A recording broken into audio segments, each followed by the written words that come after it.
I was home alone for Christmas, so I decided to watch some scary movies to pass the time. My favorites are the classics, like Poltergeist, The Shining, and, of course, the original 1982 version of Hellraiser. It's one of my all-time favorite movies.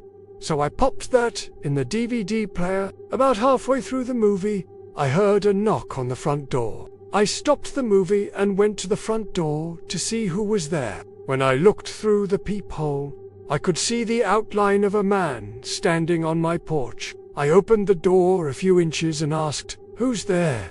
The man said, "Hello, is anyone home? I'm sorry to bother you, but I just wanted to ask if you needed anything from the store. I'm heading back to the hotel now." I could hear the elevator in the apartment building next door, so I knew he was telling the truth. I thanked him and closed the door. A few minutes later, the power went out. My apartment was plunged into darkness. I walked over to the window and saw a man standing below me.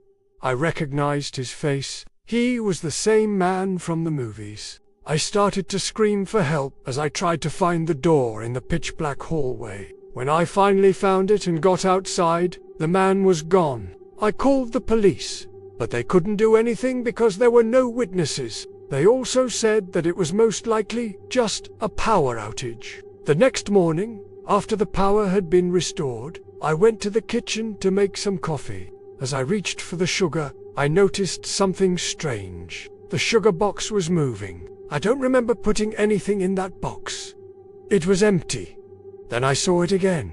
It was moving. Then it stopped. I don't know how long I stood there watching that box, but it felt like hours. Then I heard a scratching sound coming from inside the walls. I screamed and ran out of the apartment. I called the police again, but they just thought I was being paranoid. I didn't want to stay in that apartment alone, so I called my friend and asked her to come over. We watched the rest of the movie together, and thankfully nothing else happened. The next day, I told my story to my friends.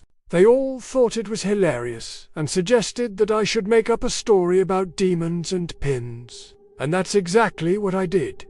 But I never told them this. One night, years later, my friends and I were watching a horror movie marathon when one of my friends turned to me and said, "Hey, do you remember that time you told us that story about the man from the movie and the scratching in the wall?"